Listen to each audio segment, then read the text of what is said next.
En pleno siglo XIX, los españoles se desplazan todavía a la misma velocidad que en la época de los romanos. En 1835, el trayecto de Madrid a Barcelona supone, por ejemplo, una semana de penoso viaje en diligencia.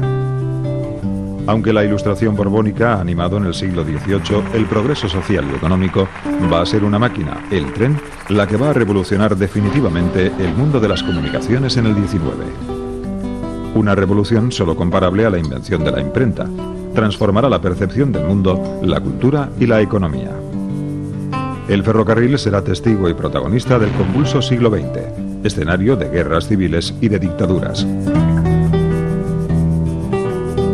Pero el tren vive hoy, ya en el siglo XXI, una nueva revolución. Nuevas tecnologías rompen las barreras de la velocidad sobre los viejos caminos de hierro.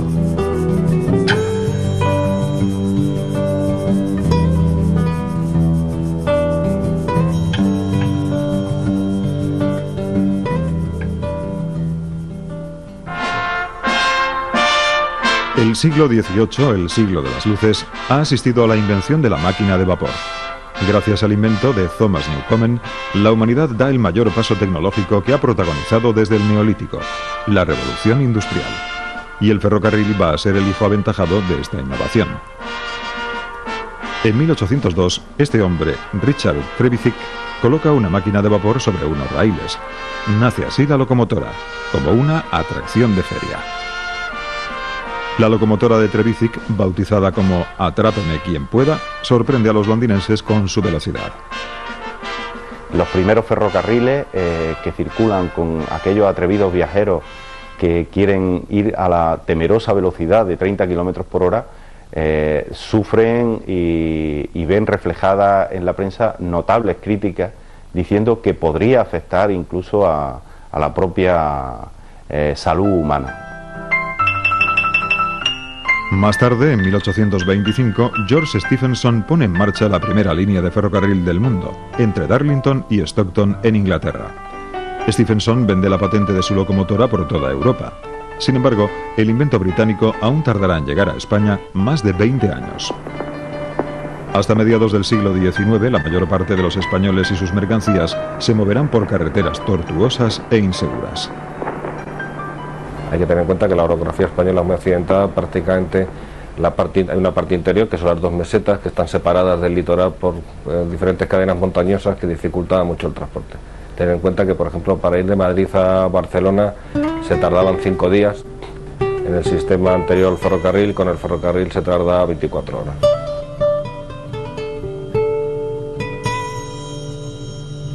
Pronto, algunos industriales exportadores ven en el tren una solución a sus problemas. El primer intento de construir un ferrocarril en España es mérito de José Díaz Imbrecht, un exportador de vinos de Jerez de la Frontera, que planea una línea para transportar sus barricas. Pero su plan, como otros que le siguen, fracasará por falta de apoyo.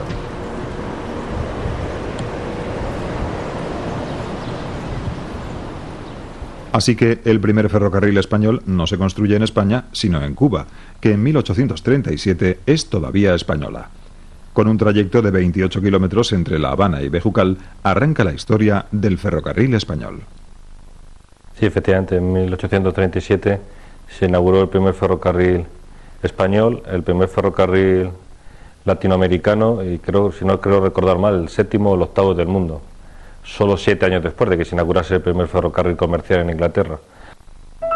La evidencia de que el ferrocarril es un poderoso instrumento de progreso obliga al gobierno español a intervenir.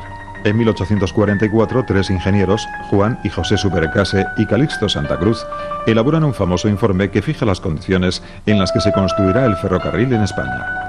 Una de sus polémicas decisiones es el ancho de vía de 6 pies castellanos, 1,67 metros, 24 centímetros más que el resto de Europa. El informe Subercase justifica con razones técnicas esta decisión, que aislará ferroviariamente a España de Europa durante décadas.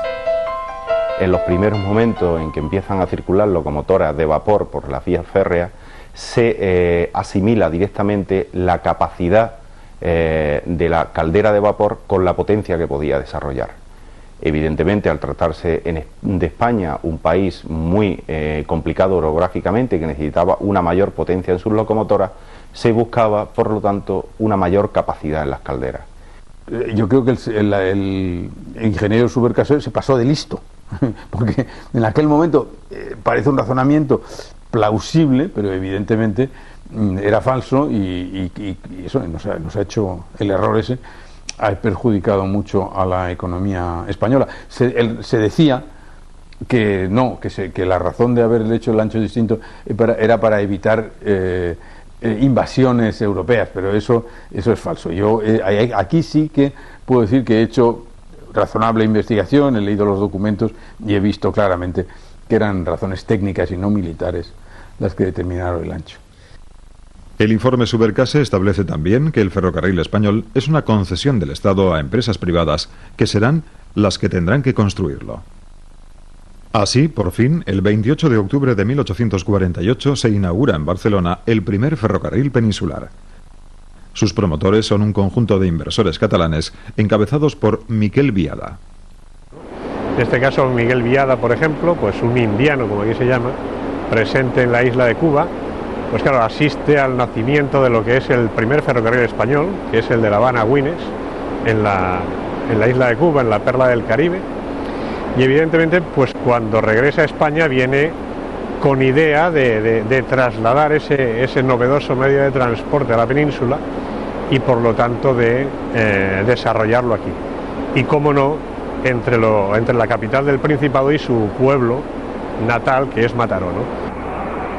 La vía diseñada por ingenieros ingleses une Barcelona con Mataró. Tiene 28 kilómetros y para llegar hasta Mataró es necesario horadar un túnel de 135 metros en roca viva, la mayor obra de todo el trazado. También se levanta un puente de madera sobre el río Besós. Los raíles de hierro laminado se importan desde Inglaterra. En su viaje inaugural, el tren está compuesto por 25 coches de madera en los que viajan 900 personas. Los coches, muy parecidos a las diligencias, se dividen en 3 clases.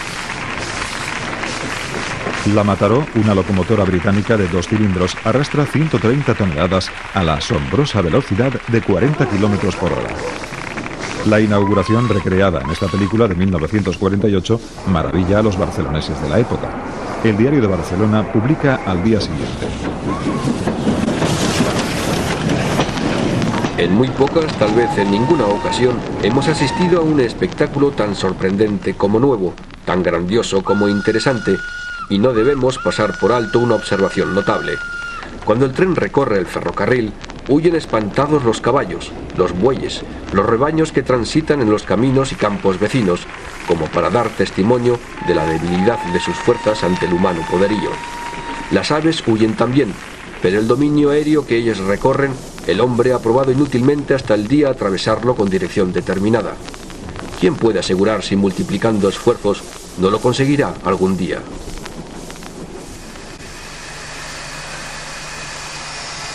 La locomotora original ya no existe, pero en el Museo del Ferrocarril de Vilanova y la Geltrú, en Barcelona, se mantiene esta réplica construida en 1948 en el centenario del ferrocarril.